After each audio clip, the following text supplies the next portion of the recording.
The Axeman of New Orleans.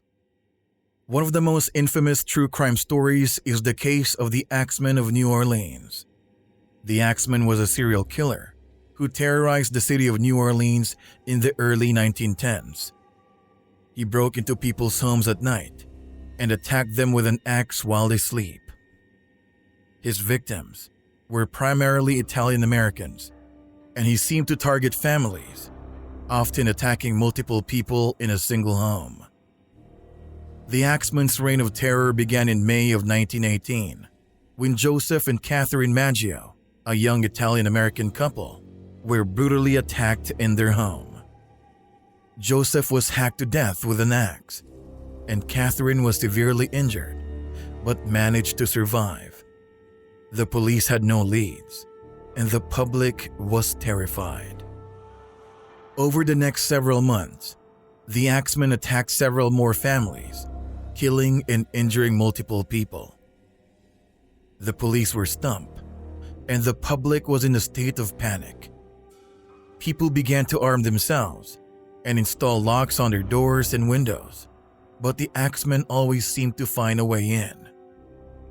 In March of 1918, the Axeman sent a letter to the New Orleans Times-Picayune, in which he claimed to be a demon from the hottest hell and threatened to kill again on a specific night. He stated that he would spare any household where jazz music was played.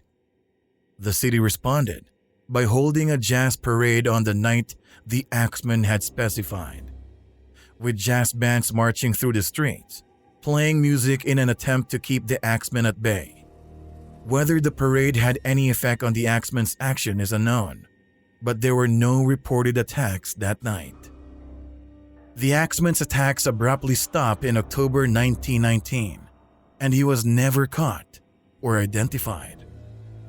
The case remains unsolved to this day. Some theories suggest that the Axeman may have been a police officer or a local businessman with a grudge against the Italian-American community. Others believe that he may have died or left the city.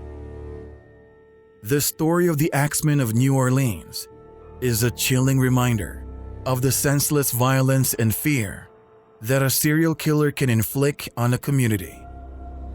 It also highlights the importance of proper investigation and the societal pressure put on solving the case.